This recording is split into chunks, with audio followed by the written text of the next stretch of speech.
தொடர்ந்து நாம் படித்து வருகிற இந்த கிருபையின் சத்தியமானது நம்முடைய நடைமுறை வாழ்க்கைக்கு எந்தளவுக்கு பிரயோஜனமாக இருக்கிறது என்பதை அறிந்து கொள்வதற்கு ஒரு முக்கிய தலைப்பு இந்த சத்தியத்தில் நாம் பார்க்க இருக்கிறோம். அது என்னன்னா, தேவனுடைய பராமரிப்பும் பாதுகாப்பும்னு சொல்கிறது. இதை நீங்கள் ஆங்கிலத்தில் பார்ப்பீர்களா, ப்ராவிடன்ஸ் ஆஃப் காட். அதாவது இந்த வேதத்தில் நம்ம பார்க்குறது என்னென்னா, இவர் சர்வ வல்லமையுள்ள தேவன் மாத்திரம் அல்ல, அந்த சர்வ வல்லமையுள்ள பாதுகாப்பு, பராமரிப்பு, வழிநடத்துதல், ஒத்தாசை, இவைகளெல்லாம் தந்து அவர் செயல்படுகிறவராக இருக்கிறார். அவர் சர்வ ஏகாதிபத்தியத்தின் தேவன் உண்மைதான். ஆனால் அந்த சர்வ ஏகாதிபத்தியத்தின் தேவன் தம்முடைய திட்டத்தை எவ்வளவு அழகாக நேர்த்தியாய் நடத்துகிறார் என்பதை வேதம் நமக்கு தெளிவாக சொல்கிறது. அதோடு கூட அவருடைய பிள்ளைகளுக்கு விசேஷமாக எவ்விதமான பராமரிப்பையும் பாதுகாப்பையும் கொடுக்கிறது என்பதை இந்த வேதம் தெளிவாக சொல்லுகிறது. அநேக சமயங்களில் நம்முடைய வாழ்க்கையில் நாம் சத்தியத்தை ஒரு மேலோட்டமான அளவில் அறிந்திருக்கக்கூடும். ஆனால் அது நடைமுறை வாழ்க்கையில் நமக்கு எந்த அளவுக்கு பிரயோஜனமாக இருக்கிறது என்பதை குறித்து அறிந்து கொள்வது மிக முக்கியமான ஒரு காரியம். இதற்கு இந்த சத்தியம் நமக்கு மிகுந்த உதவி செய்யுங்க. அதாவது தேவன் இந்த வானங்களை, அதில் உள்ள சூரியன், சந்திரன், நட்சத்திரங்கள், இவைகள் எல்லாவற்றையும் உருவாக்கினது மாத்திரமல்ல, மனிதனையும் மிருகங்கள் எல்லாத்தையும் அந்த 6 நாளில் அவ்வளவு அழகாக உருவாக்கி இருக்கிறார். அவர் என்றைக்கு உருவாக்கினாரோ அன்றிலிருந்து அவர் அந்த உருவாக்கின எல்லாவற்றையும் பராமரித்து வருகிறார். இதை வேதமானது நமக்கு தெளிவாய் சொல்லுகிறதை நாம் அறிந்திருக்கிறோம். அதாவது இன்றைக்கு நிறைய பேருடைய வாழ்க்கையில் நீங்கள் பார்த்தீங்கன்னா, இந்த ஆண்டவருடைய பராமரிப்பை குறித்து நிறைய பேர் அறிந்திருப்பதில்லை. அதாவது அநேக சமயங்களில் அவர்கள் நினைக்கும்படியான காரியம் என்னென்னா, தேவன் இவைகளெல்லாம் உண்டாக்கிட்டாரு, ஆனால் அவைகளை அவர் தொடர்ந்து பராமரிக்கிறார், பாதுகாக்கிறார். அதாவது ஆக்டிவ்லி இன்வால்வ்டுன்னு சொல்லலாம். அவைகளை அவர் முழுமையான மனதோடு, ஈடுபாடோடு செயல்படுத்தி வருகிறார் என்பதை குறித்து பொதுவாக நிறைய பேர் எண்ணுகிறது இல்லைங்க. ஆனால் அப்படி இல்லைங்க. தேவன் இவைகள் எல்லாம் உண்டாக்குனது எண்ணெயில் அப்புறந்தே அவைகளில் முழு ஈடுபாடோடு அவர் பாதுகாக்கிறார், அவைகளின் காரியங்களை செயல்படுத்தி வருகிறார். மனுஷனுடைய வாழ்க்கையில் அதுதாங்க. நம்ம உதாரணமாக முதலாவது நான் இன்றைக்கு பார்க்கும்படியான இந்த பகுதிகளில் இந்த தேவனுடைய பராமரிப்பை குறித்து பார்க்கும் பொழுது, தேவனுடைய பராமரிப்பு என்றால் என்ன என்பதை குறித்து 5 காரியங்கள் நான் சொல்கிறேன். அப்புறம் ஆண்டவருடைய இந்த பராமரிப்பினுடைய முக்கியத்துவம் என்ன, the importance of providence of காட்னு சொல்கிறது. ஏன் இந்த பராமரிப்பு முக்கியம், அது நான் உங்களுக்கு 7 காரியங்கள் சொல்கிறேன். அப்புறம் இந்த பராமரிப்பை எவ்விதமாக அவர் செயல்படுத்துகிறார் என்பதை வேதத்தில் உதாரணங்களை நான் உங்களுக்கு காண்பிக்க விரும்புகிறேன். பொதுவாக இன்றைக்கி நிறைய சமயங்களில் நம்ம என்ன நினைக்கிறோன்னா, ஆண்டவர் ஆவிக்குரிய காரியங்களுக்கு நமக்கு உதவி செய்கிறார், ஆனால் நம்முடைய சரீர பிரகாரமான தேவைகளுக்கு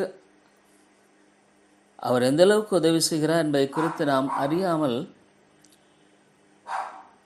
அநேக காரியங்களில் நாம் கவலைப்பட்டு கலங்குகிற காரியம் உண்டு. வேதத்தில் நம்ம பார்க்குறோம், 2 பேரை பார்க்குறோம், ஒரு சகோதரிகள். ஒன்று மார்த்தாள், இன்னொன்று மரியாள். இந்த மரியாள் ஆண்டவருடைய பாதங்களில் அமர்ந்து ஆண்டவருடைய காரியங்களை கற்றுக்கொள்கிறாள். அது மாத்திரமல்ல, அவருடைய சித்தத்துக்கு ஒப்பு கொடுத்து அவருடைய சத்தத்தை கேட்டு நடக்கிற ஒரு வாழ்க்கைக்கு அது ஒரு சமானமாக இருக்கிறது. ஆனால் மாத்தாள் என்ன பண்ணுறா, அநேக காரியங்களை குறித்து கவலைப்பட்டு கலங்குகிறாள். அவள் ஆண்டவரை நேசிக்கிறாள் தான். ஆண்டவரை அவள் அறிந்திருந்தாள், சொல்லப்போனால் முகமுகமாகவே அறிந்திருந்தாள். ஆனாலும் கூட அவளுக்கு அந்த ஒரு ஆழமான ஆண்டவருடைய பராமரிப்பை குறித்த விளங்குது அவளிடத்துல இல்லைங்க. இப்போ உதாரணமாக நம்ம இந்த முதல்ல நான் பார்க்கறது, தேவனுடைய பராமரிப்பு என்றால் என்ன? முதல் காரியம் என்னென்னா, அவர் இந்த உலகத்தில் எல்லாவற்றையும் அவர் பராமரிக்கிறார், பாதுகாக்கிறார், வழிநடத்துகிறார். அவருடைய திட்டத்தின்படி அவைகளை செயல்படுத்துகிறார். எதுவுமே அவருடைய ஆளுகைக்கு உட்பட்ட எதுவுமே கிடையாதுங்க. எபிரேயர் நிருபத்தில் 1வது அதிகாரத்தில் இவ்விதமாக நாம் வாசிக்கிறோம். எபிரேயருக்கு எழுதின நிருபம் 1வது அதிகாரத்தில் ஆண்டவருடைய வார்த்தை இவ்விதமாய் சொல்லுகிறதை நான் வாசிக்கிறோம். நான் வாசிக்கிறேன்.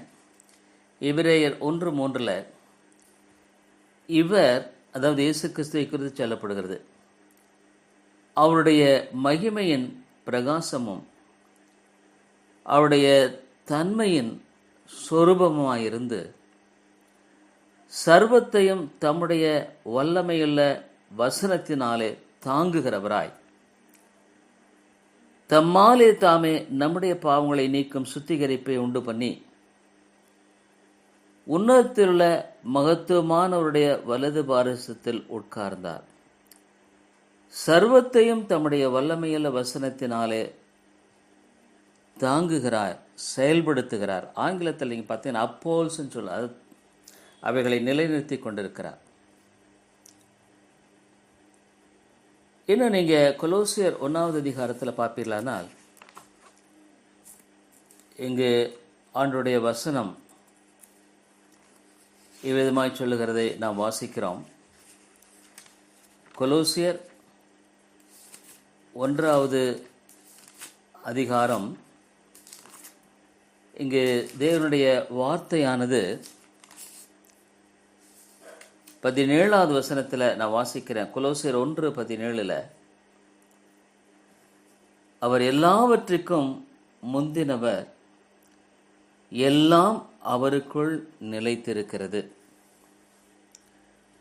அதாவது he is before all things, எல்லாம் உண்டாக்கு கொன்பாக அவர் இருந்தவர். அது மாத்திரமல்ல, அவருக்குள் சகலமும் நிலை நிற்கிறது என்று சொல்லப்படுகிறது. அவருக்கு புறம்பானது எதுவுமே இல்லைங்க. நிறைய சமயங்களில் நம்முடைய வாழ்க்கையில் சில காரியங்கள் நம்ம ஆண்டவர் நம்புவோம், மற்ற காரியங்கள் உலக ரீதியில் நாம் யோசிப்போம், செயல்படுவோம். அப்படி இல்லைங்க.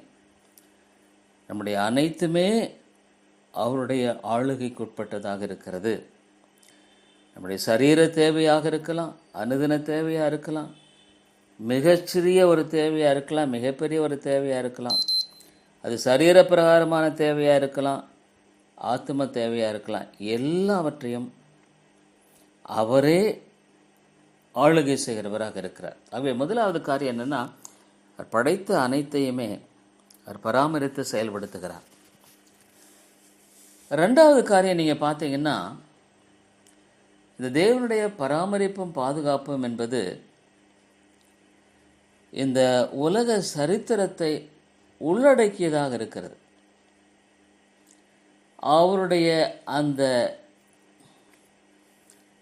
திட்டத்துக்கு அப்பாற்பட்டது எதுவுமே இல்லை. இந்த உலகத்தினுடைய ஒவ்வொரு தேசத்தினுடைய சரீரம், ஒவ்வொரு தனி மனிதனுடைய சரித்திரம், இது எல்லாமே ஆண்டவருடைய திட்டத்துக்கு உட்பட்டதாகவே இருக்கிறது.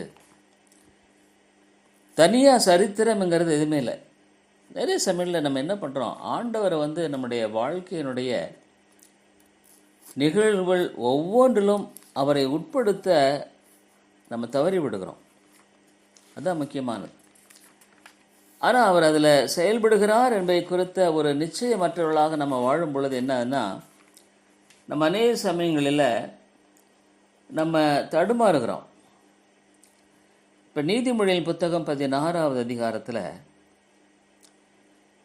நீங்கள் நீதிமொழியின் புத்தகம் 16வது அதிகாரம் 9வது வசனத்தில் அவனுடைய வசனம் என்ன சொல்லுதுன்னா, மனுஷனுடைய இருதயம் அவனுடைய வழியை யோசிக்கும், அவனுடைய நடைகளை உறுதிப்படுத்துகிறவரோ கர்த்தர். அதாவது நம்முடைய வாழ்க்கையில் பல யோசனைகள் வருது, பல சிந்தனைகள், திட்டங்கள் எல்லாம் வருது. ஆனால் அதை உறுதிப்படுத்துகிறவர் தேவன் தான் நம்முடைய வாழ்க்கையில் உறுதிப்படுத்துகிறார். நம்முடைய யோசனைகள் அல்ல, அவருடைய உறுதிப்படுத்துதல் தான் நம்முடைய வாழ்க்கையில் நடைபெறுகிற ஒன்றாக இருக்கிறது. தனி மனிதனுடைய வாழ்க்கை மாத்திரமல்ல. இப்போ நாட்டில் 5 திட்டம் அப்படின்ற பல கொள்கைகள், கோட்பாடுகள், இவைகளை ஒவ்வொரு தேசத்தில் ஏறக்குறைய கொண்டிருக்கின்றன என்று நாம் சொல்லலாம். இந்த வருஷம் ஆரம்பிச்சுன்னா இந்த வருஷத்துக்கு இந்த திட்டங்கள் எல்லாம். ஆனால் அவைகள் எல்லாவற்றையும் அவர் நடப்பிக்கிறது இல்லை. இதை தேவன் எதை நியமிச்சிருக்கிற அது மட்டும்தான் நடக்கும். மற்றதெல்லாமே எதுவுமே நடக்காது. அவருடைய திட்டம், தீர்மானம், சித்தம் இவைகள் மாத்திரம்தான் இந்த உலகத்தை நடைபெறுமே ஒழிய அதுக்கு புறம்பானது எதுவுமே கிடையாதுங்க. ஏசாயா 46வது அதிகாரத்துக்கு நம்ம திருப்புவோமானால், ஏசாயா 46வது அதிகாரத்தில் நம்ம இங்கே 10வது வசனத்தை நீங்கள் தயவுசெய்து இந்த வேத புத்தகத்தை வச்சுட்டு, நான் ஏன்னா அது ஒருவேளை எடுக்கிறதுக்கு டைம் ஆகுதுன்றதுனால நான் வாசிக்கிறேன். ஸோ அதனால் நீங்கள் தயவுசெய்து வேதத்தை நீங்கள் எடுத்து பார்க்கணும். பார்க்கும்பொழுது தான் முக்கியமாகவே தயவுசெய்து நான் சொல்லுகிற வசனங்களே எடுத்து பாருங்கள். ஏசாயா 46:10 அந்தத்தில் உள்ளவைகளை ஆதி முதற்கொண்டும் இன்னும் செய்யப்படாதவைகளை பூர்வகால முதற்கொண்டும் அறிவிக்கிறேன். என் ஆலோசனை நிலைநிற்கும், எனக்கு சித்தமானவைகளெல்லாம் செய்வேன். My council shall stand, I will accomplish all my purpose. அதாவது இந்த உலகத்தில் நடக்கிறது எல்லாமே அவருடைய திட்டம்தான். அவருடைய திட்டம்தான். ஒருவேளை துன்மார்க்கனையும் கூட ஆண்டவர் அவருடைய சித்தத்தில், திட்டத்தில் தான் வைத்திருக்கார். அது அரசாங்கமாகட்டும், பிரதம மந்திரியாகட்டும், இப்போ அமெரிக்காவில் பிரசிடெண்ட் அவர் ட்ரம்ப் வந்திருக்காரு, அதாகட்டும், அது நம்முடைய நாட்டில் மோடி ஆகட்டும், கட்சியாகட்டும், எதுவாக இருந்தாலும் சரி, அவருடைய திட்டம்தான் இந்த உலகத்தில் நடைபெற்று கொண்டிருக்கிறதே ஒழிய மனுஷனுடைய திட்டங்கள் அல்ல. மனிதர்கள் அவருடைய திட்டங்களை நிறைவேற்றுகிற கருவிகளாக தான் இருக்காங்க, அவ்வளோதான். ஆகவே நம்ம ரெண்டாவது பார்த்தோன்னா, கர்த்தர் சரித்திரத்தை அவர் ஆளுகை செய்கிறார். மூன்றாவது காரியம் பார்த்தீங்கன்னா, என்ன அவருடைய திட்டம் பரிபூர்ணமானது, மாறாது. நான் கர்த்தர், நான் மாறாதவர், ஆகவே யாக்கோபின் புத்தராகிய நீங்கள் நிர்மூலமாகவில்லை. ஆகவே என்ன ஒரு காரியம்னா, தேவனுடைய பிள்ளைகளாகிய நம்ம என்ன பண்ணுறோம்? இதை எடுத்தாலும் பயப்படுறோம், இதை எடுத்தாலும் குழப்பம், இதை எடுத்தாலும் சந்தேகம், எதை எடுத்தாலும் ஐயோ எனக்கு ஏன் இப்படி ஆச்சு. உண்மையாலே தேவன் நம்முடைய ஆவிக்குரிய வாழ்க்கைக்கென்று சகலத்தையுமே நிர்ணயிச்சிட்டார், வழி நடத்துகிறார். எந்த விதமான சந்தேகம் என்பது இல்லை. இப்போ பாருங்க, இது ரெண்டு முக்கியமான ஒரு காரியம் தெரிஞ்சுக்கணும். என்னன்னா, பொதுவாக ஒரு மனிதனுடைய வாழ்க்கையில் அவனுடைய சரீர தேவைகள் எவ்வளோ இருக்குது, ஆத்தும தேவை இருக்குது. இந்த ரெண்டையுமே ஆண்டவர் நமக்கு முழுமையாக கொடுத்து நம்மை வழிநடத்துகிறார். என்னுடைய சரீர தேவையாக இருக்கலாம், அது அவருடைய அக்கறைக்குரியதாக தான் இருக்குது. நான் பட்டினியாக கிடந்து சாகணுங்கிறது ஆண்டவருடைய திட்டம் என்பதாக நம்ம சொல்ல முடியாது. ஒருவேளை அப்படியே இருந்தாலும் அதுவும் என்னுடைய வாழ்க்கைக்கு நன்மை தாங்க. அடுத்த ஒரு தலைப்பில் நம்ம என்ன பார்க்குறோன்னா, இந்த தேவனுடைய பராமரிப்பும் பாதுகாப்புங்கிற இந்த ஒரு சத்தியம் நம்முடைய அனுதின வாழ்க்கையில் நம்ம எப்படி வழிநடத்தணும். பல தேவைகளை சந்திக்கிறோம், பல குறைவுகள், பல எதிர்பாராத நிகழ்வுகள், இழப்புகள், போராட்டங்கள், மனிதர்களால் ஏற்படுகிற பல பிரச்சனைகள், சொந்த மக்களால் ஏற்படுகிற போராட்டங்கள், இப்படி பலது நம்ம சந்திக்கிறோம். அந்த உலகத்தில் பார்த்தீங்கன்னா எதுதான் நடந்துட்டு இருக்குதுங்க. எதுதான் இல்லை, வாழ்க்கை எப்படி மாறும்னு சொல்ல முடியல. இப்போது உதாரணமாக இப்போ நீங்கள் பார்த்தீங்கன்னா, இப்போ நிறைய போதகர்கள் பொருள் பிரகாரமான அந்த ஒரு நன்மையை, செழிப்பை முக்கியப்படுத்தி போதிக்கிறாங்க. அதாவது முக்கியமாக பழைய ஏற்பாட்டில் ஆபிரகாம் போன்றவர்களை எடுத்துக்கொண்டு அவர்கள் ஐஸ்வர்யவான்களாக இருந்தார், ஆகவே நம்ம ஐஸ்வர்யவானாக இருக்கணும், கத்தரை தேடலுக்கு ஒரு நன்மை குறைபடாது. என்ன நன்மை? இதில் ஒரு ஆசையை தூண்டக்கூடிய ஒரு காரியமாக அவர்கள் செயல்படும்படியான ஒரு காரியம் மறைந்திருக்கிறது. நம்முடைய வாழ்க்கையில் பொருள் பிரகாரமான காரியங்களுக்கு மாத்திரமே ஆண்டவரை சார்ந்து வாழக்கூடிய ஒரு போதனை பிரயோஜனம் இல்லையே. அப்படியே திரளான பணம் இருந்தால் கூட நான் சந்தோஷமாக இருக்க முடியுமா? முடியாது. அப்படியே நான் முழுக்க ஆரோக்கியமே முழுக்க நான் ஆரோக்கியத்தோடு இருந்தால் கூட சந்தோஷமாக இருக்க முடியுமா? முடியாது.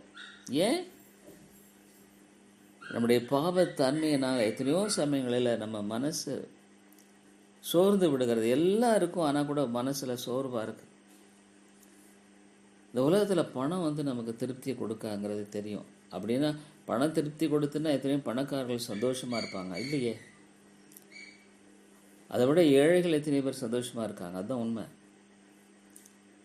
அல்லது நான் முழுக்க நல்ல உடம்பு ஆரோக்கியமாக இருந்துட்டா சந்தோஷமாக இருக்க முடியுமா? எத்தனையோ பேர் நல்ல ஆரோக்கியம் இருக்குது, ஆனால் ஏன் பாவ வழியை தேடி போகிறாங்க? ஏன் அவங்களுடைய வாழ்க்கையில் பல விதங்களில் பல காரியங்களை சந்திக்கும் பொழுது அவருடைய வாழ்க்கையில் அந்த ஆரோக்கியம் அவர்களை காத்துக்கொள்ளுமா? இல்லை. எதுவுமே இந்த உலகத்தில் நிலையானது இல்லைங்களே. எதுவுமே நிலையானதில்லை. எதுவுமே உனக்கு முழுக்க சந்தோஷத்தை கொடுக்காது, சமாதானத்தை கொடுக்காது. நிறைய பிரசங்கிகள் அதை பெரிய ஒரு தப்புன்றது என்ன, இந்த ப்ராஸ்பெரிட்டி காஸ்பல் பார்த்தீங்கன்னா, பணம் பணம் பணம், உனக்கு செழிப்பு இருக்கும், உனக்கு வீட்டில் ஆசீர்வாதம் இருக்கும். பொருள் ரீதியாகவே அவர்கள் போதித்து மக்களை அந்த ஒரு குறிக்கோளோடு கூட வாழும்படியான ஒரு வாழ்க்கைக்குள்ளாக கொண்டு செல்கிறாங்க. ஆனால் அப்படி இல்லைங்க. நமக்கு ரெண்டுமே தேவை. எனக்கு ஆத்மான்னு ஒன்று இருக்குது, என்னுடைய சரீரம் ஒன்று இருக்குது. என் சரீரத்துக்கு தேவை இருக்குது, இல்லைன்னு நான் சொல்ல. ஆனால் அந்த சரீர தேவையை ஆண்டு சந்திக்கிறார். எது எப்படி எனக்கு நன்மை? இப்போ எவ்வளோ பெரிய பணம் நிறையா இருந்ததுன்னா ஒரு பெரிய பாத்திரம் நிறையா நல்ல சாப்பிடக்கூடிய பதார்த்தம் வச்சா நான் சாப்பிட முடியுமா? ஒரு அளவுன்னு ஒன்று இருக்குது. நல்ல ருசியாக தான் இருக்குது, ஆனால் என்னால் சாப்பிட முடியும். ஏன்னா அந்த ஒரு அளவுன்னு தேவன் வச்சிருக்கார். ஆகவே இந்த உலகத்தில் வந்து ரெண்டுமே தேவை. என்னுடைய சரீர தேவைகள், என்னுடைய ஆத்தும தேவைகள், ரெண்டையுமே தேவன் என்னுடைய வாழ்க்கையில் நான் எனக்கு கொடுத்து வழிநடத்துகிறார்னு சொல்கிறார். நம்ம பார்த்த அவருடைய ஐஸ்வர்யத்தின்படி நம்முடைய குறைவுகளை நிறைவாக்குறார். ஆனால் என்னென்னா, எப்பொழுதுமே தேவன் நமக்கு இன்னது தேவை என்பதை அறிந்து கொடுக்கிறார். ஏன்னு கேட்டிங்கன்னா, இப்போ ஒருவேளை நமக்கு நிறைய ஐஸ்வர்யம் சேர்ந்துருச்சுன்னா, இந்த மனித தன்மையில் கடவுளை நம்புறதை நம்ம விட்டுடுவோம். பணத்தின் பேரில் தான் நம்முடைய நாட்டாக இருக்கும். நான் ஏன் ஜெபம் பண்ணணும்? எனக்கு நிறைய பணம் இருக்குது, விரும்பினா ஒரு கார் என்ன 4 கார் கூட வாங்கலாம், அந்தளவுக்கு பணம் இருக்குது அப்படின்ற ஒரு நிலைக்குள்ளே ஒரு மனுஷன் வரும்பொழுது, இந்த பணம் தான் அவருக்கு கடவுளாக தெரியும் மொழிய தேவனை அவன் மறந்து விடுவான். ஆகவே தேவன் எது எனக்கு நல்லதுங்கிறத சரியான விதத்தில் அவர் அறிந்திருக்கிறார். நம்முடைய சரீர தேவையும் கூட இப்போ பாருங்கள், நம்ம நிறைய சமயம் இப்போ மனுஷனுடைய பிரச்சனை என்னென்னா, அந்த நாட்களில் கடினமாக உழைச்சாங்க, வியாதிகள்ங்கிறது ரொம்ப கம்மி. டாக்டர்களே அன்றைக்கி ரொம்ப கம்மி தான். டாக்டர்னால் ஒரு டாக்டர், ஊரில் ஒரு டாக்டர் 2 டாக்டர் இருப்பார். ஏன்னு கேட்டால் அவங்க கடினமாக உழைக்கிற ஒரு வாழ்க்கை முறை அவர்களுக்கு இருந்தது. ஆனால் இன்றைக்கி இப்போ அந்த நாட்கள்லாம் பார்த்திங்கன்னா, நெல்லெல்லாம் அரிசியெல்லாம் குத்தி ஒவ்வொரு நாளுமே பெண்கள் குத்தி எடுத்து அதை புடைச்சி அதை சமைத்து ஆகாரமாக உட்கொள்கிற காரியம். ஆண்கள் அங்கே வயல்வெளியில் மற்ற கடினமாக உழைத்து அவர்கள் அந்த குடும்பத்தை பராமரிக்கிற அந்த ஒரு காரியத்தில் இருந்தாங்க. மற்றதில் அவங்களுக்கு நாட்டமில்லை, அதில் சந்தோஷமாக இருந்தாங்க. ஆனால் இன்றைக்கி பார்த்திங்கன்னா நிறையா பேருக்கு நிறைய தேவைக்கு மேலே இருக்குதுங்க. சொல்லப்போனால் சில வீடுகள்லாம் நீங்கள் பார்த்தீங்கன்னா கணவன் மனைவி 2 பேருமே சம்பாதிக்கிறாங்க. சாதாரண டீச்சராக இருக்கிறவங்க ஒரு 2 பேர் ஆளுக்கு 1 லட்ச ரூபா சம்பாதிக்கிறாங்க, 2 லட்சம். ஒரு பிள்ளை 2 பிள்ளை இருக்கும். ஆனால் அந்த 2 லட்சத்தை நான் எப்படி செலவிடுறது, எப்படி சேர்க்கறது, என்ன பண்ணுறது, இது பண்ணுறது, அதுவே தான் அவங்களுடைய குறிக்கோளாக இருக்குதே ஒழிய, கர்த்தர் எனக்கு இதை கொடுத்துருக்கிறார், அதை நான் வந்து அவருடைய மகிமைக்கு என்று உபயோகப்படுத்த வேண்டும் என்ற எண்ணம் இல்லை. அந்த ஐஸ்வர்யவான் நிலம் ஃபுல்லாக விளைஞ்சிருச்சு. அவன் என்ன நினைக்கிறான்னா, ஆஹா எனக்கு நிறைய விளைஞ்சிருச்சு, என்னுடைய ஆத்மா நான் அதாவது புசித்து கூடி சந்தோஷமாக இருன்னு சொல்லுது. ஆனால் என்னுடைய ஆத்மாவை காரியத்தை நான் மேலே அதுதான் ஒரு பேலன்ஸ்ட். அந்த ட்ரூத்துங்கிறது என்னென்னா, என்னுடைய ஆத்ம தேவையை ஆண்டவர் சந்திக்கிறார், என்னுடைய சரீர தேவையும் என்னை சந்திக்கிறார். ஆகவே தான் ஒரு கிறிஸ்தவன் வந்து எப்பவுமே சந்தோஷமாக இருக்கிறதுக்கு அவனுக்கு எல்லா விதமான ஸ்லாக்கியங்களையும் கற்றுக் கொடுத்துருக்கிறார். ஏன்னா என் தேவன் என்னை பராமரிக்கிறார். நாளைக்காக கவலைப்படாதீர்கள் சொன்னவர் நாளைக்கு என்னை பட்டினியை விட மாட்டார், நான் நம்புகிறேன். எனக்கு தேவையை சந்திப்பாருங்கிறத நான் நம்புகிறேன். அப்போ என்னுடைய சரீர தேவைகளை சந்திக்கிறார், என்னுடைய குடும்பத்தின் தேவைகளை சந்திக்கிறார், என்னுடைய பிள்ளைகளின் தேவைகளை சந்திக்கிறார். அவர் சந்திக்கிறான்னு சொல்கிறார். அவருடைய ஐஸ்வர்யத்தின்படி குறைவுகளை நிறைவாக்குன்னு சொல்லி இருக்கிறார். அதை நான் நம்பி ஏற்றுக்கொண்டு வாழ வேண்டிய என்னுடைய கடமை. அதை விட்டுட்டு இப்போ மார்த்தாள் மரியாளை நம்ம பார்த்தோம். மரியாள் என்ன பண்ணுற, அவனுடைய பாதங்களை தெரிந்து கொண்டு அவருடைய சத்தியத்தை அவள் கேட்டு தன்னுடைய வாழ்க்கையை அதற்கு ஒப்பு கொடுக்கிறாள். எனக்கு என்ன பிரச்சனை தெரியுங்களா, உண்மையாக சொல்கிறேன், நல்ல ஒரு ஆவிக்குரிய அருமையான வாழ்க்கை ஆண்டவர் வச்சிருக்கார். ஆனால் இன்றைக்கு கிறிஸ்தவர்கள் என்ன பண்ணுறாங்க, அலசடிப்படுறாங்க, கவலைப்படுறாங்க, கலங்குறாங்க, குழப்பம். அப்போ ஒரு இந்து மனிதனுக்கும் ஒரு கிறிஸ்தவனுக்கும் என்ன வித்தியாசம்னு பார்த்தா அங்கே வித்தியாசமே நீங்கள் பார்க்க முடியாது. ஆனால் வேதம் சொல்லுகிற வாழ்க்கை முறை அதுவல்ல. வேதனை சொல்லுதுன்னா, உபத்திரவத்திலே பொறுமையாக இருப்பா, நம்பிக்கையிலே சந்தோஷமா இரு, ஜெபத்தில் உறுதியாய் தரித்து. பாடுகள் இல்லாத ஒரு உலகம் இல்லைங்க. இந்த உலகத்தில் முள்ளும் குறுக்கு தான் பிறக்க. நம்ம உலகத்தில் வாழ்கிற வரைக்கும் அவன் எவ்வளோ பெரிய பணக்காரனாகட்டும், எவ்வளோ பெரிய அவனுக்கு பாடு இருக்குது, அவனுக்கு தகுந்த பிரச்சனைகள் இருக்குதுங்க.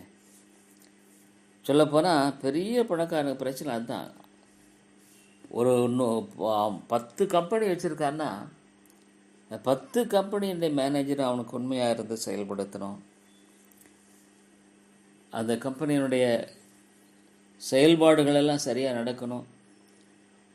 அதை நடப்பித்து தலைமையேற்று செயல்பட உண்மையாக இருக்கணும்.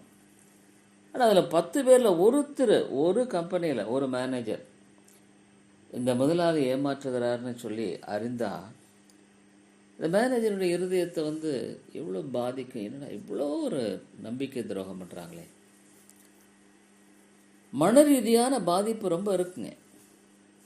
ஆகவே இந்த சத்தியத்தை அறிகிற அந்த அறிவினால நமக்கு என்னன்னா, ஒரு 7 காரியங்களை நான் சொல்கிறேன். முதலாவது காரியம் என்னன்னு சொன்னால், ஆண்டவர் பராமரிக்கிறார், எல்லாவற்றையும் பாதுகாத்து வழிநடத்துகிறார். சரித்திரத்தை அவர் தான் ஆளுகை செய்கிறார். அண்ட சராசரங்களை ஆளுகை செய்கிறார். தனி மனிதனைய வாழ்க்கையை அவர் ஆளுகை செய்கிறார். அப்போது அவர் அடியாமல் நேர்றது ஒன்றுமில்லை. காட் ரெயின்ஸ்ன்னு சொல்லுவாங்க. அவர் ஆளுகை செய்கிறார். என் வாழ்க்கையில் எல்லாம் எனக்கு தெரியாது. ஒருவேளை நான் இப்போ ஒரு ஊழியக்காரர் ஒருத்தர் ஒரு ஊருக்காக போக முடியாத வேளை ஒரு ட்ரெயின் புக் பண்ணிட்டார். ஆனால் போகிற நேரத்தில் கொஞ்சம் நேரம் தவறி விட்டது. அவர் ரொம்ப மனசு கஷ்டம். ஏன்னா அவர் ஊழியத்துக்காக அங்கே போக வேண்டிய மிக முக்கியமான ஒரு காலகட்டம் அது. மன வருத்தம் தான். அடுத்த நாள் பேப்பரில் பார்க்கும் பொழுது அந்த ட்ரெயின் விபத்துக்குள்ளாகி அநேகர் மரித்து போனார்கள். அப்போ ஆண்டவர் அவரை தடுத்து விட்டார். இது அவர் தெரியாமல் அந்த முழுது ஐயோ நான் போக முடியலையே, இது ஒரு முக்கிய நிகழ்ச்சி, இப்படி போக முடியாதபடிக்கு தடைபட்டு போச்சு என்ற அந்த மனக்கவலை. ஆனால் இதை பார்த்த உடனே ஆண்டவரே ஸ்தோத்திரம், எனக்கு என்ன நேரிடுங்கிறத நீர் அறிந்திருக்கிறீர், நீர் அறிந்திருக்கிற ஆண்டவரே, ஆகவே இதை நான் அனுமதித்திருக்கிறேன். அப்போது அந்த நாள் முழுசு அந்த முழுத அவர் மன கஷ்டமாக இருந்தார். ஐயோ நான் போய் சேர முடியல, போக முடியலன்னு. ஆனால் அடுத்த நாள் அதையே அவர் கர்த்தர் சந்தோஷமாக அவர் ஆண்டவரே உமக்கு ஸ்தோத்திரம். எதுக்காக சொல்கிறேன்னா, நம்ம வாழ்க்கையினுடைய அந்த நிகழ்ச்சிகளை நம்புவதை விட நிகழ்ச்சிகளின் நாயகன் ஆண்டவரை நம்ம நம்புகிறோம். 103வது சங்கீதத்தில் 19வது வசனத்தில் கர்த்தர் வானங்களில் தமது சிங்காசனத்தை ஸ்தாபித்திருக்கிறார், அவருடைய ராஜரீகம் சர்வத்தையும் ஆளுகிறது, அவர் சர்வ வல்லமையுள்ளவர், என்னுடைய தேவைகளை அவர் ஆளுகை செய்கிறார், என்னுடைய குறைகளை அவர் நிறைவாக்குகிறார். எல்லாம் அதுவே ஒவ்வொரு நாளுமே அந்த சர்வ ஏகாதிபத்தியத்தின் தேவனை சார்ந்து வாழுகிறதுனால ஏற்படுகிற மன அமைதி. தேவன் ஏதோ செஞ்சிருக்காருன்னு எனக்கு புரியல. பாதகமான சூழ்நிலையும் அந்த ஒரு மன அமைதியை கொடுக்கிறார். இன்னைக்கு உலகத்தில் நம்ம என்ன பார்க்கிறோம்? சூழ்நிலைகளை சார்ந்த ஒரு சந்தோஷம் சமாதானத்தை தான் பார்க்குறோம். ஒருவேளை எனக்கு திடீர்னு ஒரு நல்ல காரியம் நடைபெற்றால் இருதயம் சந்தோஷப்படுது, கொஞ்ச நேரத்துக்கு, கொஞ்ச நாளைக்கு. அவர் ஏதாவது ஒரு பிரச்சனை வரும் பொழுது, பல சோதனைகள் வரும் பொழுது மறுபடியும் சோர்ந்து தான் போகிறோம். முதலாவது காரியம் என்னென்னா, தேவன் ஆளுகை செய்கிறாரப்பா. என்னுடைய தகப்பன் அவர் அப்போத்தான் நான் கேட்குறேன்னா கல்லை கொடுக்க மாட்டார், நான் நம்புகிறேன். மீனை கேட்குறேன், பாம்பை கொடுக்க மாட்டார், நான் நம்புகிறேன். அவரிடத்தில் முட்டையை கேட்குறேன், அவர் தேளை கொடுக்க மாட்டார், நம்புகிறேன். அது உண்மை தான். நம்புறதுங்கிறது மட்டுமல்ல, அது உண்மை. என வேதம் தான் சொல்லுது. முதலாவது காரியம், அவர் சர்வத்தையும் என்னுடைய தகப்பன் எல்லாவற்றையும் நடப்பிக்கிறார். அவர் சொல்கிறாரு, பொல்லாத உங்கள் தகப்பன் இப்படி பண்ணால் நான் ஏன் பண்ண மாட்டேன். முதலாவது காரியம், அவர் ஆளுகை சேர்ந்த சத்தியம் நமக்கு ஒரு பெரிய ஆறுதலாக இருக்குது. ஏதோ எனக்கு திடீர்னு ஏதோ தானாக நடைபெறலை, ஏதோ எதேச்சியாக நடந்தலை. அது நல்லதாக இருக்கட்டும், ஒரு தீமையாக கூட இருக்கட்டும், ஏதோ கர்த்தர் ஒரு திட்டம் வச்சுருக்கார். அதில் பொறுமையாக நான் என்ன பண்ணுறேன், கடந்து போக ஆண்டவர் உதவி செய்கிறார். ஆகவே ஒரு கிறிஸ்தவ வாழ்க்கையில் பாருங்கள், அவனுடைய இந்த நம்பிக்கையை தேவன் பேரில் தான் இருக்கும், சூழல் பேரில் இல்லை, மற்றவர்கள் பேரில் தன்னை பேரையும் அவன் நம்பவில்லை. முதலாவது தேவன் சர்வத்தையும் ஆளுகை செய்கிறார் நம்புகிறேன். ரெண்டாவது என்னென்னா, என்னுடைய சோதனை நேரத்தில் ஆறுதலை ஆண்டவர் கொடுக்கிறார். என்னுடைய சோதனையான நேரம், அந்த நேரம் தான் நம்ம ரொம்ப சோர்ந்து போகிறோம். அந்த நேரத்தில் தான் நம்முடைய மனசு ரொம்ப தளர்ந்து போயிடுது, வருத்தப்படுறோம், வேதனைப்படுறோம், ஐயோ இப்படி ஆயிடுச்சே. அப்போது ஆண்டுடைய வசனம் தெளிவாக சொல்லுது, ரோமர் 8:28, தேவனுடைய அன்பர்களுக்கு சகலமும் நன்மைக்கு நடக்கிறது என்று அறிந்திருக்கிறோம். எனக்கு புரியல. நான் சொன்னேன், அந்த ஊழியத்துக்காக போன அந்த ஐயா போக முடியாத தடைபட்டுருச்சு. ஆனால் அடுத்த நாள் அந்த ட்ரெயின் விபத்தில் அநேகர் மரித்து போனாங்கிறத பார்க்கும் பொழுது கர்த்தர் எப்படி தன்னை பராமரிச்சிருக்காரு, அந்த மரணத்துக்கு தான் உட்படாதபடிக்கு அவர் காத்து கொண்டாருங்கிற அந்த ஒரு உண்மையான தேவனுடைய அந்த கரத்தை அவர் பார்க்க ஆண்டவர் உதவி செய்தார். பொறுமையாக நம்ம காத்துறோம். ஏன்னா அந்த சோதனை நேரத்தில் ஒரு ஆறுதல் தர்றார் பாருங்க ஆண்டவர். எது ஆறுதல்? சத்தியம்தான் ஆறுதல். இந்த சத்தியம்தான் நமக்கு ஆறுதலை தர முடியும். தேவனுடைய தன்புகளுக்கு சகலமும் நன்மைக்கு, சின்னதாக இருக்கலாம் எனக்கு, ஆண்டவர் இதையும் ஒரு நன்மைக்கு நடத்துகிறார். அவருடைய திட்டத்தில் தான் நான் இருக்கிறேன். அவருடைய திட்டத்தில் நான் இல்லாமல் இல்லை. எனக்கு நேரிட்டு இருக்கிறது இது கஷ்டம்தான், ரொம்ப கஷ்டம், ரொம்ப ரொம்ப கஷ்டமாக இருக்குது, உண்மைதான், பயங்கரமான பாடாக இருக்குது. ஆனாலும் என் தேவன் அந்த நேரத்தில் அந்த சத்தியத்தை நாம் சார்ந்து வாழ்வதன் மூலமாக அவர் நமக்கு அந்த ஆறுதலையும் சமாதானத்தையும் கொடுக்கிறார். அதுதான் கம்ஃபர்ட் இன் ட்ரையல்ஸ். சோதனை நேரத்தில் ஒரு ஆறுதலை கர்த்தர் கொடுக்கிறார். இது உலக பிரகாரமான மனுஷனுக்கு இருக்க வாய்ப்பே இல்லை. உலக பிரகாரமான மனுஷன் பணம் அது இது இருக்குது, சரி நான் அதை வாங்கிக்கிறேன் இதை வாங்கிக்கிறேன், பொருள்களை எல்லாம் சம்பாதிக்கிறேன், ஏதோ பண்ணுறேன். ஆனால் நிறைய பேருடைய குடும்பத்தில் உறவுகளில் பாதிப்பு ஏற்படுகிறது. நீங்கள் பார்த்தீங்கன்னா, நான் இன்றைக்கு ஒரு நியூஸ் பார்த்தேன். ஏறக்குறைய இந்தியாவில் மட்டுமே 13 லட்சத்தி மேலே டிவோர்ஸ் ஆகிருக்குங்க இந்த சமீப காலங்களில். மிக அதிகமாக இந்த விவாகரத்துங்கிறது நடக்கிறது. ஏன்? மனித உறவுகளில் இணைந்து போக முடியல வாழ்க்கை. அந்த நாட்களெல்லாம் நம்முடைய இந்திய கலாச்சாரத்திலெல்லாம் விவாகரத்துங்கிறது ரொம்ப அபூர்வமான ஒரு வார்த்தைன்னு கூட சொல்லலாம். அந்த காலத்தில் ஏதோ 1-2 பெரிய பணக்காரங்க அந்த மாதிரி நடக்கும். ஆனால் இன்றைக்கி ரொம்ப சாதாரணமான மனிதர்கள் மத்தியில் சின்ன ஒரு காரியத்துக்கும் அவர்கள் விவாகரத்துக்கு போகிற அளவுக்கு அங்கே மன வேறுபாடுகள், மன கசப்புகள் உண்டாயிருக்கு. அதனால காரணம் என்ன? மனித உறவுகள் பிரச்சனை தான். அந்த காரியத்தில் என்னென்னா, நம்முடைய வாழ்க்கையில் எது நடந்தாலும் கர்த்தர் ஆளுகை செய்கிறார். அவர் தான் நடத்துகிறாரு. அவர் திட்டம் எனக்கு புரியல, ஆனால் அவரை நான் நம்புகிறேன். எனக்கு இந்த நேரத்தில் பார்த்தா கஷ்டமாக தான் இருக்குது, போராட்டமாக தான் இருக்குது, மன கஷ்டமாக இருக்குது. ஆனால் அவருடைய திட்டத்தின்படியாகத்தான் என்னை ஆண்டவர் வழிநடத்தி கொண்டு போகிறார். அது எனக்கு புரியல, ஆனால் அவரை நான் நம்புகிறேன். இதை அனுமதித்து அவருக்கு, அவருடைய அனுமதி இல்லாமல் எனக்கு எது நேரிடவில்லையே, ஏன் என்னால் சொல்ல முடியல. ஆனால் ஒன்று, என்னை அவர் நேசிக்கிறார்.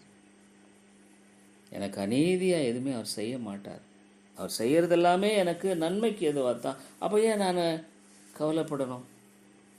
அதுவே பொதுவான ரீதியில் ஒரு கிறிஸ்தவ வாழ்க்கையில் இன்பமாக இருந்தாலும் சரி, துன்பமாக இருந்தாலும் சரி, தேவன் பேரில் வைக்கிற அந்த விசுவாசத்தின் மூலம் ஏற்படுகிற ஒரு ஆறுதல் காணும். அப்போது நீதிமொழிகள் 3வது அதிகாரத்தில் ஆண்டுடைய வசனம் எதுவாக சொல்லுறதை பார்க்குறோம். நீதிமொழிகள் 3வது அதிகாரத்தில் ஆண்டுடைய வசனம் நீதிமொழி 3:5, 6 நம்ம பார்க்குறோம். இந்த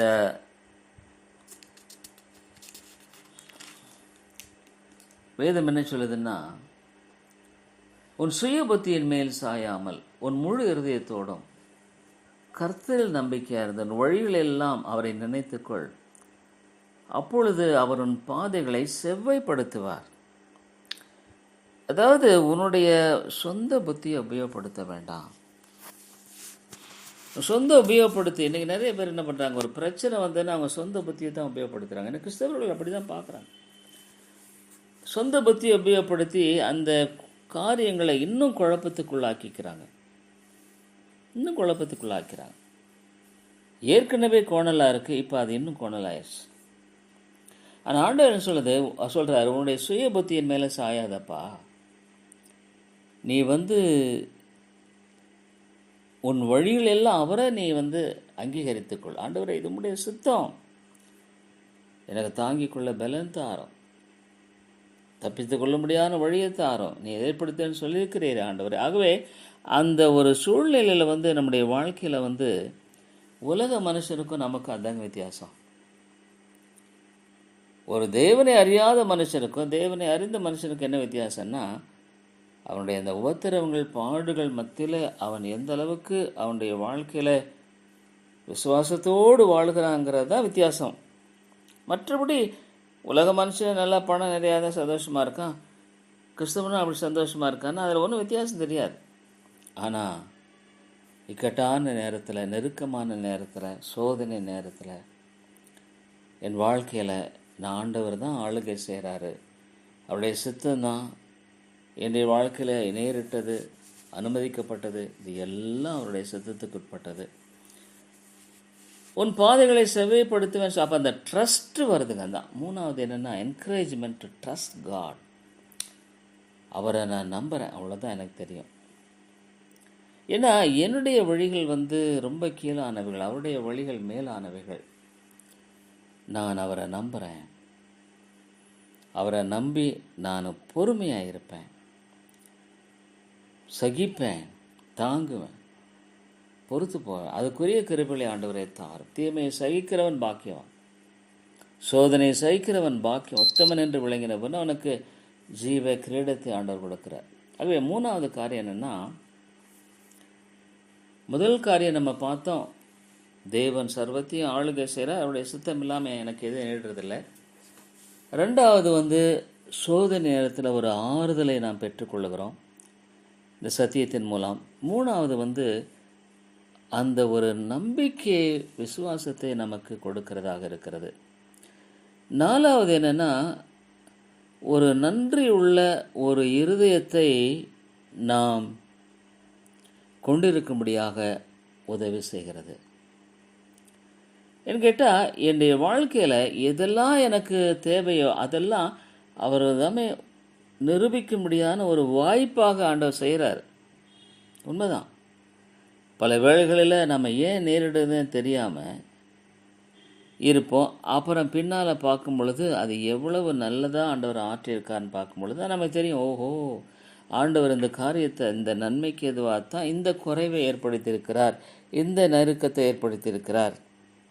அப்போ என்னன்னா, நம்முடைய வாழ்க்கையில் இந்த ஒரு சூழ்நிலையில் ஒரு நன்றியை தான் நம்ம தெரிவிக்கிறோம். இஸ்ரேல் மக்கள் என்ன பண்ணிட்டாங்க, அதுதான் பெரிய பிரச்சனை, முறுமுறுக்க ஆரம்பிச்சிட்டாங்க. பிரச்சனைகளை வரும் பொழுது நீ முறுமுறுத்தா நீ தேவனுடைய பராமரிப்பை நீ ஏற்றுக்கொள்ள உன்னால் முடியல, தேவனுடைய பராமரிப்பை உன்னால் அங்கீகரித்து கொள்ள முடியல. அப்போ என்ன பண்ணுற, நீ ஒரு டிஸ்சாட்டிஸ்ஃபேக்ஷன், ஒரு திருப்தி இல்லை, ஒரு முறுமுறுக்கிறது. ஏன் இப்படி? முறுமுறுப்புங்கிறது உன்னோட நிற்காது. சூழ்நிலைகளை பார்த்து நீ ஏன் எனக்கு இப்படி ஆச்சு, மனிதர்களை பார்த்து முறுமுறுப்போம். இஸ்ரேல் மக்கள் மோசையை பார்த்து முறுமுறுக்காங்க. மோசே யாருங்க? தேவனை வழிநடத்தி வந்த ஒரு தேவ மனுஷன் தானே ஒழிய அவங்ககிட்ட என்ன இருக்குது? ஒன்றுமே இல்லையே. கர்த்தர் என்ன சொன்னாரோ அதைத்தான் அவன் செய்ய முடியும், அதை தான் செஞ்சான். இந்த மக்கள் விசுவாசத்தில் அந்த ஆண்டவருடைய அந்த பராமரிப்பையும் பாதுகாப்பையும் விசுவாசிக்காமல் பிரச்சனைகள் வந்த உடனே முறுமுறுக்க ஆரம்பிக்கிறாங்க. நல்லதாக இருந்தால் நல்லா இருக்குது. இன்றைக்கி அது கிறிஸ்தவ வாழ்க்கை இல்லைங்க, பிரஜாதி வாழ்க்கை. அது பிரஜாதி மனிதர்கள் அப்படி தான் நடப்பாங்க. நான் கிறிஸ்தவனாக இருந்து கொண்டும் இந்த பராமரிக்கும் பாதுகாக்கும் தேவனை நான் நம்புகிறேன்னு சொன்னால், அப்போ என்னுடைய வாழ்க்கையில் நான் என்ன பண்ணுறேன்னா, ஆண்டவருடைய இந்த ஆளுகையை நான் ஏற்றுக்கொள்ள மறுக்கிறேன். யாக்கோபு 1வது அதிகாரம் 17வது வசனத்தில் ஆண்டவருடைய வசனம் என்ன சொல்லுகிறது? யாக்கோபு எழுதின நிருபத்தில் 1வது அதிகாரத்தில் நாம் இவ்விதமாக வாசிக்கிறோம். யாக்கோபு 1:17 தேவனுடைய வார்த்தை என்ன சொல்லுகிறது? அது நம்ம அதாவது நம்முடைய வாழ்க்கையில் எதுவுமே அவருடைய திட்டமில்லாமல் நேரிடுறது ஒன்றுமே கிடையாதுங்க. அவருடைய அனுமதி இல்லாமல் நமக்கு நேரிடுறது ஒன்றுமே கிடையாது. அப்போது இங்கே பாருங்க, நான் வாசிக்கிறேன். 1:17வது வசனத்தில், நன்மையான எந்த ஈவும் பரிபூர்ணமான எந்த வரமும் பரத்திலிருந்து உண்டாகி சோதிகளின் பிதாவினிடத்திலிருந்து இறங்கி வருகிறது. அவரிடத்தில் யாதொரு மாறுதலும் யாதொரு வேற்றுமையின் நிழல் இல்லை. ஆண்டவர் தீமையாக இருந்தால் கூட அவர் அனுமதிக்கிறார். யோசேப்பின் வாழ்க்கையில் தானே நம்ம பார்க்குறோம். ஏன் ஆண்டவர் அப்படி, ஐயோ அந்த வீட்டில் யோசேப்பு தான் இல்லைவா, ஆனால் அவனுக்கு தீமையை ஏன் ஆண்டவர் அனுமதிக்கணும்? ஆகவே இந்த தேவனின் சர்வ ஏகாதிபத்தியம் எப்போவுமே நன்றி, ஸ்தோத்திரம் ஆண்டவரே ஸ்தோத்திரம். முறுமுறுக்கக்கூடாது. ஐயோ எனக்கு ஏன் இப்படின்ட்டு அங்கலாய்க்கக்கூடாது. ஒன்றுமே புரியல, எனக்கு ஒன்றுமே புரியல, ஏன் என்ன புரியல. ஆனால் நான் என்ன பண்ணுறேன்? ஸ்தோத்திரம் ஆண்டவரே, எனக்கு புரியல, நான் உம்மை துதிக்கிறேன், உம்மை ஸ்தோத்திரிக்கிறேன்னா எனக்கு இதை நீர் அனுமதித்தீர்னா உங்களுடைய திட்டத்துக்கு உட்பட்டது தான், வேறு ஒன்றும் இல்லை. ஆகவே நம்ம ஸ்தோத்திரிக்கிறேன். அப்போது நம்ம கடந்து போகிற அந்த பாதையில் முறுமுறுக்கும் பொழுது நம்முடைய இருதயம் கனத்து போகும், மனசளித்து போகும், கோபம், எரிச்சல், பகை எல்லாமே வரும். அப்போ அதாவது வாழ்க்கையை கஷ்டமாக இருக்கும். ஆனால் ஸ்தோத்திரம் சொல்லுதலே தகும். இன் எவ்ரிதிங் கிவ் தேங்க்ஸ். எல்லாவற்றையும் ஸ்தோத்திரம் செய்யுங்கள். அது அவருடைய சித்தமாக இருக்கிறது, அவருடைய திட்டமாக இருக்கிறது. அப்படின்றதுல நம்முடைய வாழ்க்கையில் என்ன பண்ணுறோன்னா, நம்ம உண்மையாலுமே அவருடைய சித்தத்துக்கு நம்மை தாழ்த்தி ஒப்பு கொடுக்கறது மாத்திரமல்ல, நீ தேவனை ஸ்தோத்தரிப்ப. அப்போ உன்னை மற்றவங்க பார்க்குறாங்க. நீங்கள் அதாவது நான் ஒரு கிறிஸ்தவன், என் வாழ்க்கையை அறிந்தோ அறியாமல் மற்றவர்களை நிச்சயமாக பாதிக்குது. நீ ஒரு சபையில் இருந்தால், நீ ஒரு விசுவாசியாக நீ மற்றவர்களை பாதிக்கிற. ஒன்றா உன் முன்மாதிரி அந்த சபையில் மற்றவர்களுக்கு உற்சாகம் அளிக்கும், அல்லது உன்னுடைய முன்மாதிரியற்ற ஒரு நிலை மற்றவர்களை பலவீனப்படுத்தும். உன்னை பார்க்குறாங்க. அப்போ நீ விசுவாசத்தில் நீ நிற்கிறையா, இல்லை உலக மனிதர்களைப் போல பிரச்சனைகளை சந்திக்கும் பொழுது நீ முறுமுறுக்கையாங்கிறத ஜனங்கள் பார்க்குறாங்க. உன்னுடைய சொந்த ஜனங்க பார்க்க, உன்னுடைய மனைவி, உன்னுடைய கணவன், உன்னுடைய பிள்ளைகள்லாம் பார்க்குறாங்க. அப்போது நீ ஒரு சரியான ஒரு சாட்சியற்ற ஒரு வாழ்க்கையை நீ வைக்கும் பொழுது அது உன்னையும் பாதிக்குது, மற்றவர்களையும் பாதிக்குது, சபையும் பாதிக்குது, கிறிஸ்தவ சமுதாயத்தையும் பாதிக்குது, எல்லாவற்றிலும் பாதிப்பு தாங்க. ஒரு பாவி அநேக நன்மைகளை கெடுப்பாங்கிறது தான். அப்போ உன்னுடைய வாழ்க்கையில் அந்த நன்றி உள்ள ஒரு இருதயத்தை என்னைக்கு நீ கொண்டிராமல் வாழ்கிறையோ அன்னைக்கெல்லாம் பிரச்சனை தான். உனக்கும் பிரச்சனை, மற்றவர்களுக்கும் பிரச்சனை, சபைக்கும் பிரச்சனை தான். ஆகவே நான்காவது, ஒரு நன்றி உள்ள ஒரு இந்த தேவன் பராமரிப்பு, பாதுகாப்பு, நான் ஒரு நன்றி உள்ள மனுஷனாக என்னை காத்து கொடுத்துருக்கிறது எத்தனை காரியம். நிறைய பேர் சமயத்தில் பார்க்கும் பொழுது என்னென்னா, இல்லாத ஒன்றை பிடிச்சிட்டு அவங்க மிக மிக வருத்தப்பட்டுக்கிட்டு வேதனைப்பட்டுக்கிட்டு இருப்பாங்க. ஐயோ எனக்கு இது இல்லை இது இல்லை இது இல்லை. அந்த ஆண்டு ஆயிரக்கணக்கான நன்மைகளை கொடுத்திருக்கார், கோடிக்கணக்கான நன்மைகளை கொடுத்திருக்கார். அதையெல்லாம் நம்ம நினைக்கிறதில்ல. இதுதான் விழுந்து போன மனுஷனுடைய ஒரு வீழ்ச்சியினுடைய பிரதிபலிப்புங்க இதெல்லாம். அது ஆண்டவர் ஒரு தம்முடைய பிள்ளைகளுடைய வாழ்க்கையை மாற்றி அமைக்கிறாரு. அதாவது ரட்சிப்புங்கிறது நம்முடைய மனநிலையை மாற்றுகிறது. ஒரு காரியத்தை பார்க்கும்படியான அந்த பார்வை மாற்றம் அடைகிறது. இதெல்லாம் ரொம்ப முக்கியங்க. அடுத்தது என்னென்னா, 5வது காரியமாக இந்த பராமரிப்பினுடைய முக்கியத்துவத்தில் நீ எதிர்காலத்தை நம்பிக்கையோடு பார்க்குற. Hope for the future. ஏன்? என் தேவன் எனக்கென்று உனக்கென்று நான் கொண்டிருக்கிற திட்டங்களை அறிவேன். என்னை அழைத்தவர் உண்மையில்லவர். என்னை நடுவில் கைவிடுவாரா? எதிர்காலத்தை ஒரு நம்பிக்கையோடு நான் பார்க்குறேன். இன்றைக்கி உலக மனுஷன் அப்படி இல்லையே. அவனுக்கு என்ன நம்பிக்கை இருக்குது? பணம் இருந்தால் பணம் போதுமா? பணம் எல்லாத்துக்குமே போதுமா? பணம் தேவைதான், இல்லை நான் சொல்ல. ஆனால் வாழ்க்கையில் ஒரு கொடூரமான எத்தனை பேர் பயங்கரமான வியாதியெல்லாம் பெரிய பணக்காரர் மறித்து தான் போகிறாங்க. இவ்வளோ பெரிய நடிகர்கள். சமீபத்தில் ஒரு பெரிய நடிகர் புற்றுநோய் வந்த பின்னால் அந்த மனிதன் ரொம்ப வாழ்க்கையில் நம்பிக்கையற்ற ஒரு எதிர்காலத்தை பார்க்குற. ஐயோ, ஏன்னா அவருடைய சகோதரன் அதுக்கு முன்னால் திடீரென்று மறித்து போனார். அந்த சகோதரனை இவர் ரொம்ப நேசித்தார். இப்போ இவருக்கு அப்போ எதிர்காலத்தை ஒரு நம்பிக்கையின்மையோடு கூட சந்திக்கிற ஒரு காரியம் நமக்குள்ள எப்போ பார்த்தாலும் ஒரு திகிலை உண்டாக்கும். ஐயோ, நாளைக்கு என்ன நடக்கும்? நாளைக்கு என் பிள்ளைகளுக்கு என்ன நடக்கும்? என் குடும்பத்துக்கு என்ன நடக்கும்? ஒரு திகில், ஒரு பயம் அவங்களுக்குள்ள எப்போ பார்த்தாலும் இருந்துகிட்டே இருக்குது. ஏதோ ஒரு விதமான பயம். ஆனால் ஆண்டவருடைய பிள்ளைகளுக்கு அப்படி இல்லைங்க. எரேமியா 29 அதிகாரத்தில் வேதம் என்ன சொல்லுகிறது? எரேமியாவின் புத்தகம் 29வது அதிகாரத்தில் தெளிவாக ஆண்டவர் சொல்கிறதை குறித்து நாம் வாசிக்கிறோம். அவர் எவ்வளவு அழகாக காரியத்தை குறித்து பேசுகிறார் என்பதை நாம் பார்க்கிறோங்க. 29வது அதிகாரம் 11வது வசனத்தில் இவ்விதமாக நாம் வாசிக்கிறோம். என்ன நான் வாசிக்கிறேன் பாருங்கள். எரேமியா 29:11, நீங்கள் எதிர்பார்த்திருக்கும் முடிவை உங்களுக்கு கொடுக்கும்படிக்கு நான் உங்கள் வேரில் நினைத்திருக்கிற நினைவுகளை அறிவேன். பரவாயில்ல பிரதர், அந்த வசனத்தை அது போடுங்க. அந்த மாதிரி எடுத்து போட்டால் ரொம்ப நல்லா, படிக்கிறது நல்லா இருக்குங்க. அது ரொம்ப நல்லது. அந்த வசனங்களை கூட நீங்கள் அப்படி போடலாம். நீங்கள் எதிர்பார்த்திருக்கும் முடிவை உங்களுக்கு கொடுக்கும்படிக்கு நான் உங்கள் பேரில் நினைத்திருக்கிற நினைவுகளை அறிவேன் என்று கர்த்தர் சொல்லுகிறார். அவைகள் தீமைக்கு அல்ல, சமாதானத்துக்கு ஏதுவான நினைவுகளை. உன்னை பற்றி ஆண்டவர் வச்சிருக்காருன்னா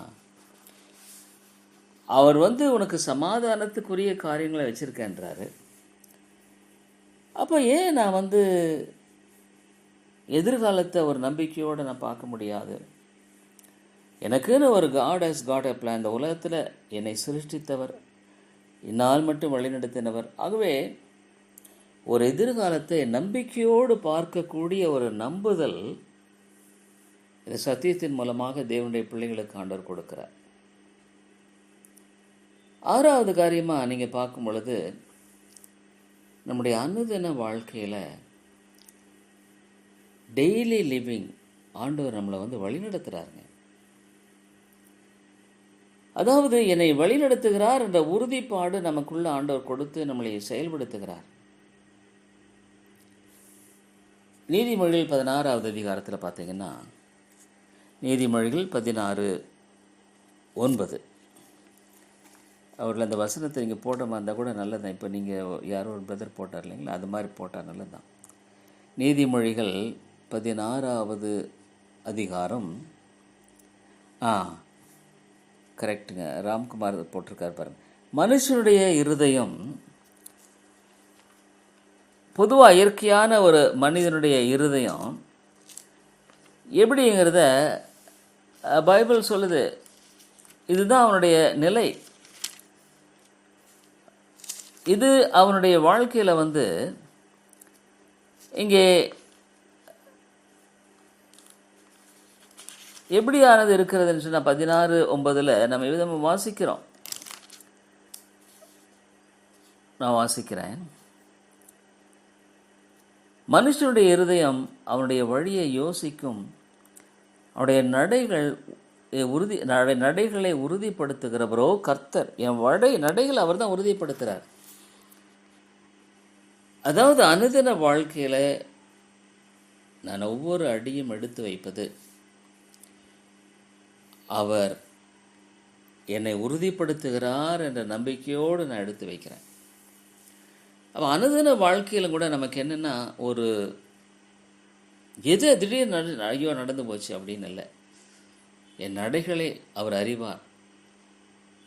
சங்கீதம் 1 நீதிமான்களின் வழியை கர்த்தர் அறிந்திருக்கிறார். அவருக்கு தெரியும்.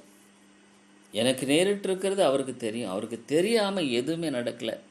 அப்போ நான் சார்ந்து வாழும்படியாக நான் என்னை வழிநடத்துகிறது. 7வது ஏன் முக்கியமானது இந்த பராமரிப்புன்றது? 7வது காரியம். ஆமாங்க, கர்த்தர் நீதிமான்களின் என்னுடைய வழி அவருக்கு தெரியும். அவருக்கு மறைவானது இல்லை. மத்தேயு 6:26 மத்தேயு எழுதின சுவிசேஷத்தில் இங்கே அதாவது 7வது என்னன்னா, அவருடைய அன்பையும் பராமரிப்பையும் இது காட்டுகிறது. நேற்று தினத்தில் நான் சாப்பிட்டு இதாக வந்திருக்கேன்னா அவருடைய அன்பையும் பராமரிப்பையும் அது தொடர்ந்து காட்டுகிறதாக இருக்கிறது. நேற்று தினத்தில் நான் கடந்து வந்துட்டேன். போன மாதத்தை நான் கடந்து வந்துட்டேன். போன வருடத்தை நான் கடந்து வந்துட்டேன். இது என்னன்னா, என்னுடைய திறமையினால் அல்ல, என்னுடைய அறிவினால் அல்ல, என்னுடைய ஞானத்தினால் அல்ல. இது எல்லாம் அவருடைய அன்பும் பராமரிப்புக்கும் உட்படுத்தப்பட்ட காரியம்தான். இது அவர் என்னை வழிநடத்தியிருக்கிறார் என்ற அந்த உண்மையான ஒரு மனநிலையை அவருடைய அன்பும் பராமரிப்பும் எனக்கு கொடுக்கப்பட்டிருக்கிறது என்பதனுடைய ஊர்ஜிதம் தான் அது. நிச்சயமாக நம்முடைய ஞானத்தை கொண்டு நாம் கடந்து வந்தோம்னு நம்ம நினைக்க முடியாது. கர்த்தருடைய காரியம் அது. அவர் தான் இதை செய்திருக்கிறார். அவர் தான் இதை நடப்பித்திருக்கிறார். ஆகவே அவருடைய திட்டம் இல்லாமல் எதுவுமே நேரிடலை. அப்போ நான் கடந்து வந்த அந்த பாதையை நான் நோக்கி பார்க்கும் பொழுது, ஆகாயத்து பட்சிகளை கவனித்து பாருங்கள். அவைகள் விதைக்கிறதுமில்லை, அறுக்கிறதுமில்லை, களஞ்சியங்களில் சேர்த்து வைக்கிறதுமில்லை. அவைகளையும் உங்கள் பரமபிதா பிழை போட்டுகிறார். அவைகளை பார்க்க நீங்கள் விசேஷித்தவர்கள் அல்லவா? பாருங்க, நமக்கு முன்னால் எத்தனையோ அருமையான தேவனுடைய மனிதர்கள் ஆண்டவரையே சார்ந்து முழுக்க வாழ்ந்திருக்காங்க. ஜார்ஜ் முல்லர் என்ற ஒரு தேவ மனிதன் கர்த்தர் ஜெபத்தை கேட்கிறார் என்பதை உலக மக்களுக்கு வெளிப்படுத்தும்படியாக ஒரு அநாதை ஆசிரமத்தை ஆரம்பிக்கும்படி ஆண்டவர் வழி நடத்தினார். ஏறக்குறை 2000 பிள்ளைகள் அந்த அநாத ஆசிரமத்தில் படித்து ஆண்டவருடைய வார்த்தை கேட்டு எவ்வளோ பேர் தேவனுக்குள்ளாக வழிநடத்தப்பட்டார். ஆனால் அவருக்கு ஒரு இடத்துலையும் போய் இந்த பிள்ளைகளுக்காக பணம் என்பதை கேட்டது கிடையாது. 2000 நம்ம ஒருத்தருக்கு ஒரு குடும்பத்துக்கு எவ்வளோ கஷ்டப்படுறோம். ஒரு பெரிய குடும்பம். ஆனால் கர்த்தர் அவர்களை ஒரு நாளும் அவர் கைவிடவே இல்லைங்க. ஒரு நாளும் கைவிடலை.